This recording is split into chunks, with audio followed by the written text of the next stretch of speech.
Star Queenslander Teddy Disco was responsible for an outstanding performance in defeat in his particular semi-final for the 3-year-old colts and geldings in the New South Wales Breeders' Challenge Series. I caught up with his driver Nathan Dawson to have a chat about the run and also Nathan's career.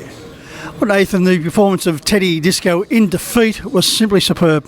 Yeah, he was. He had to do it tough, and they just went down at the line, so he was very good. No doubt in the straight you thought you had the race in your keeping. Mahomes just produced one of those remarkable performances. Yeah, he's very good. You can't take any credit away from him, but hopefully next week we can turn the tables. It's only going to be an interesting case. There's some very outstanding 3-year-old colts and geldings that'll be facing the starter. Yeah, it is. They're all good bunch of horses, so probably who's best on the night and gets a bit of luck's probably going to be the one. And of course, Nathan, fellow Queenslander in Leap to Fame, the Triple Derby winner, the one to beat. Yeah, definitely. He's done everything right in his whole career, so he's probably the one that stands out the most.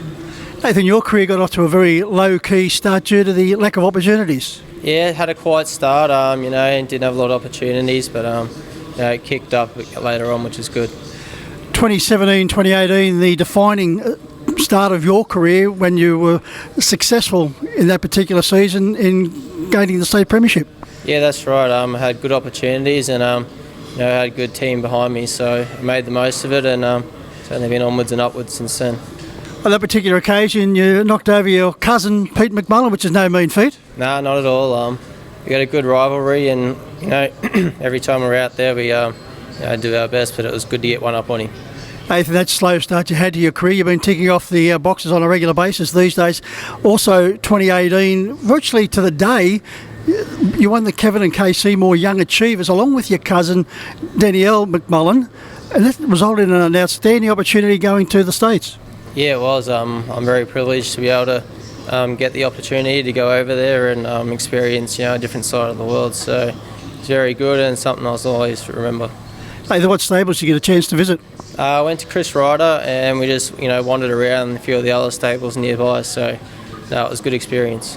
Yeah, I was going to say, for a youngster, that would have been an eye-opening experience watching racing in that particular part of the world. Yeah, it was. It's completely different to over here, so it's good to see what they do over there. Did you like that speed factor they seem to have? Yeah, I do. That's what everyone, especially the drivers, are after, so, it was very exciting over there. 2021, you managed to chalk off another milestone in your career, 1,000 winners with just a little bit. Yeah, no, it was good. You don't really pay attention to that, so when it pops up, it's a good achievement. And Jiggle and Jive, Group 1 success for Elaine Smith. Yeah, I was lucky enough to get the drive on her, so, she's a good filly, and we made the most of it getting a Group 1. As far as your own career, Nathan, are you more just settled on driving, or at some stage do you want to build more as far as the team is concerned with your training? Nah, I'd rather focus on driving.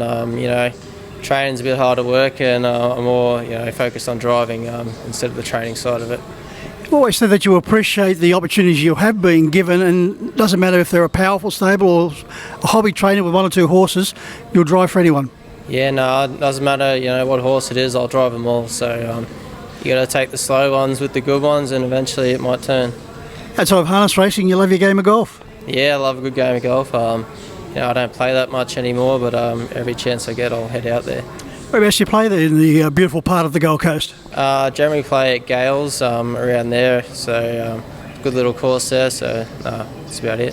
What's your handicap? 8. Is that good? Because I'm not a golfer. It's pretty good, good enough for me, so yeah, I wouldn't want it any smaller. Do you play with any other fellow trainers and drivers? Yeah, a couple of them up there, like the Barnes boys and Matty Leroy, so a few of us head out and have a hit. No doubt you're into rugby league? Yeah, I watch it a bit. I probably shouldn't, the team I follow.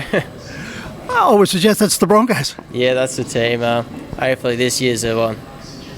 Jake Turpin, I got a surprise they decided to let Jake go, of course, a cousin to Chantel Turpin, another outstanding Queenslander.